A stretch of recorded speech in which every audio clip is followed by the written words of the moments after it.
Welcome everybody onto the second race out at the VAAL now as we talk about the running of the second, and this is a maiden juvenile plate over 800 meters, and a very interesting horse here in Virginia Beach who's priced up.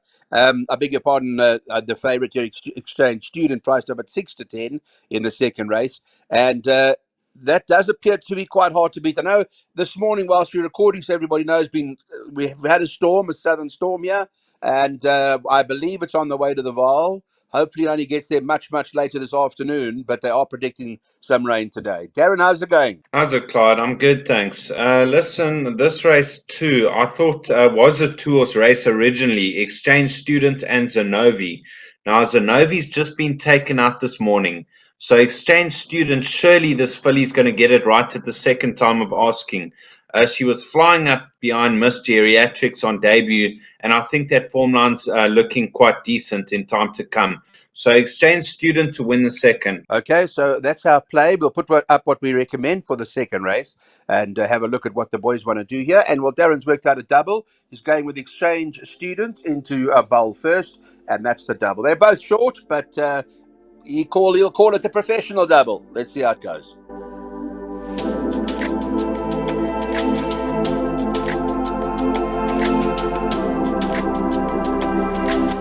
On to race number 3 now. Let's have a look at what the plan is, where there's another odds-on favourite in the former number 4, Bell First, who's priced up at 5 to 10.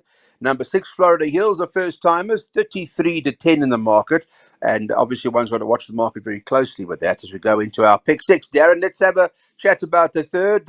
I assume we'd be bankering the 4. Yes, Clyde, it's not rocket science. I mean, he really does have the strongest form in the race. I think the whole country's going to be bankering him.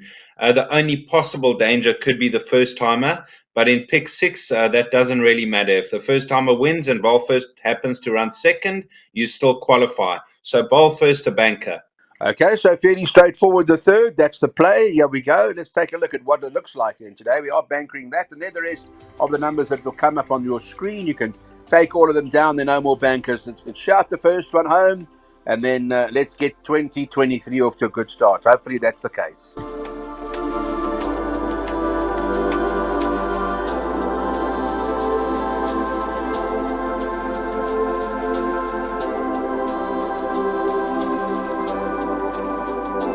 On to race number 4. This is a handicap at the 88 level. It's an interesting race. Some fair sorts in the form number 9. Eye of the Prophet, who tops the boards at 28 to 10. One Captain is 4 to 1. 7 Rule Book is trading 5 to 1.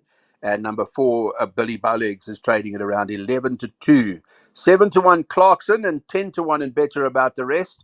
Competitive race, I thought. Darren, what do you make of it? Well, Clyde, I thought a horse that's going to probably go to the front is Captain. He's a strong front runner. He's got the 60 kilos to shoulder. He should be competitive. Now, I have the Prophet. We've been for him strongly in his last 2 starts, and he's won. But last time out, he was pressed hard, and he managed to fight off Southern Blaze to the line. Let's see how he goes over the 1800. He shouldn't have an issue, but I'm not too sure. So 1 and 9, and then include Billy Bowlegs.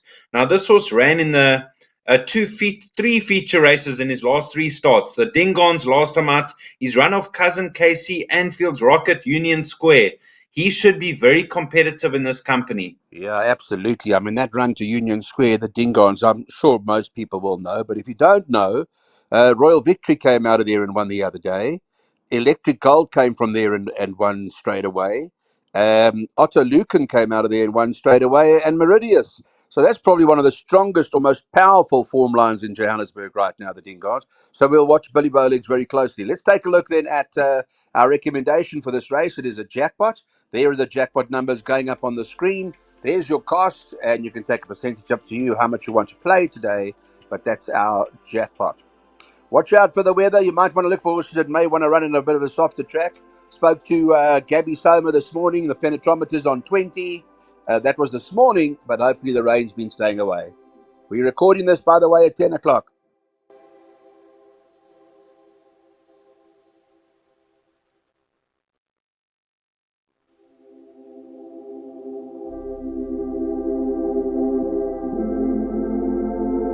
On to race number 5 now. Let's have a look at what the plan is here. And Otto Lucan beat Celestial City last time, and Celestial City, a very interesting horse. We'll talk to Darren about this. Only had the 2 starts to date, and both runs appear to be very promising. Darren. Yes, Clyde, this is the horse that cost 7 million rand at the national yearling sales. A brother to Hawam, Rainbow Bridge, Golden Ducat.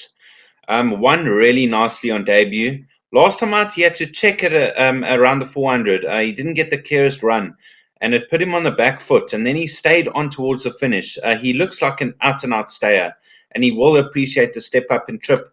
And he won't get an easier opportunity to notch up another win. It's not a strong race. Dangers, African Torrent, last time out below par. He did stay on very late in that race. Sequoia, now, I'm not too sure if he'll see out the 18, but on his form, he has to go in. And then Top Sail, recent maiden winner, did run second to Celestial City in the maidens, beaten half a length. Okay, well, let's see if Celestial City is good enough going over the 1800. Darren's not concerned, excuse me, about going the distance. And here's a look at what we're going to do then for race number 5. Take a look at what the plan is. And the intention is to take quartets in this race. There are the numbers up on your screen.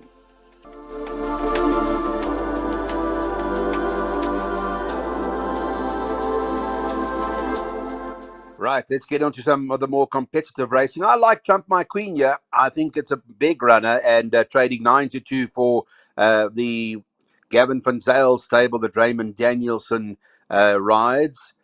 Gabby Soma's a part owner in this horse. Just on him, he's coming into the studio tomorrow. We're previewing the King's Plate. Darren Burrows, Gabby Soma, myself will be in the studio on Friday. That show will come out early, so make sure you watch it. We've got hopefully lots of winners lined up for the Saturday meet out at Hollywood Bets Kenilworth. Right, this race, competitive. Darren, they bet 4-1 the field here.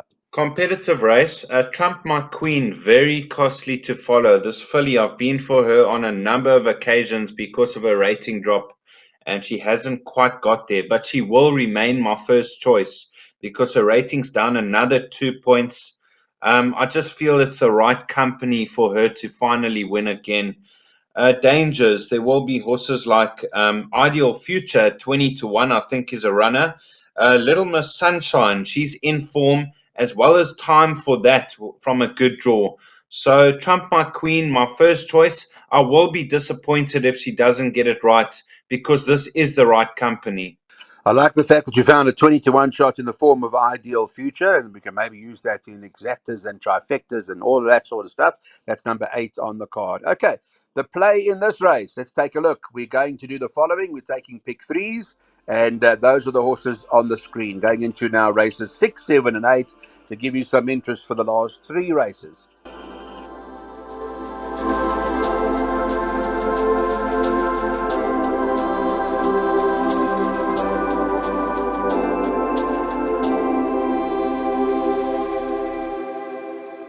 On to race number 7 now. And none other comes out of the Fillies Mile. She ran to Emirate Gina, beaten 3/4 of a length on that occasion. Good run. And not a bad field at all, although Rock the Fox disappointed us because that came out and ran nowhere. We thought it would run a much better race. But the likes of Bonetta came from there and won. And so got to have a big chance here, I'd imagine, Darren. Clyde, very hard to beat in this lineup. You know, she does step up and trip, so that's always a concern. But I think she'll see it out. The manner in which she stayed on over the mile on the standside track last time out, and that was the Fillies Mile. She's run off the likes of Miss Daisy, Imrit Gina last time out. She had Bonetta quite some way behind her. Surely she's going to go very close. I had one danger in the race, and that's the only danger I could find to her is Strange Magic. She's lightly raced. She won't have a problem with the trip. And last time out, won a cracker, beating Queen of Smoke, who's not a bad filly. She does receive 5 kilos from none other, and they're both 3-year-olds. So the exacta play 5 and 8. The pick 6 I only went 5 and 8. And a horse like Quiet Rebellion, did you give that any sort of chance? Clyde, she's very disappointing. You know, she has got ability, but she just isn't putting it in. I think she's a better horse with the blinkers removed because she does overdo it early. Yeah, okay. Well, I was watching that start between her and Strange Magic behind Pascal Samore. And from that form line, not only did Pascal Samore win, but so did Little Mary Sunshine. So I think it may be worth just putting in trifectas and quartets as perhaps some consideration. Okay, thanks, Darren. Let's put the numbers up then for this particular race. And there's Darren's recommendation from Weighted to Win. We're going with that particular exacta boxed.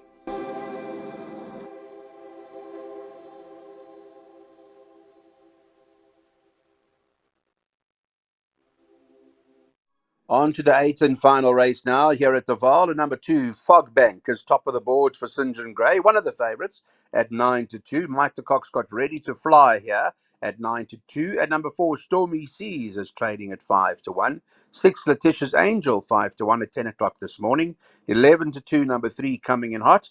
And number 1, Cool Winter, is 8-1. But quite a tough race, Darren. Yes, Clyde, I found something interesting here. Stormy Seas, besides his run over 1160 as a 2-year-old, he's never gone further than 1,000 meters in 24 starts. Now, all his runs, I see him staying on at the finish quite strongly. And just the manner in which he finishes off his races, maybe now the step up to 1200 is going to suit Stormy Seas. He's jumping from a decent enough draw. I think you have to include him in all your bets. Coming in hot, finding his best form again. I wouldn't ignore his chances. Fogbank won a good maiden after a layoff last time out. I know Archimedes didn't quite frank that form, so let's see how he goes. And Ready to Fly, been disappointing. I know she has ability, she isn't quite delivering. So it is an open race, and there are quite a number of horses that have to go into the play. Don't forget to join Darren Burrows, Gabby Soma, and myself for the Lormeron's Kings Plate preview on Friday. We'll be doing that. You can watch it on Racing 240 on also watch it on YouTube. You can watch it as well on our Twitter channel, and or get the information from there as well. And whatever platform you choose, Weighted to Win's available there. Right, guys, let's take a look. The last race at the VAAL today. We're taking some of the exactas. Hopefully, we can get some of the money built at per pool and get money ready for the Lormeron's Kings Plate on Saturday.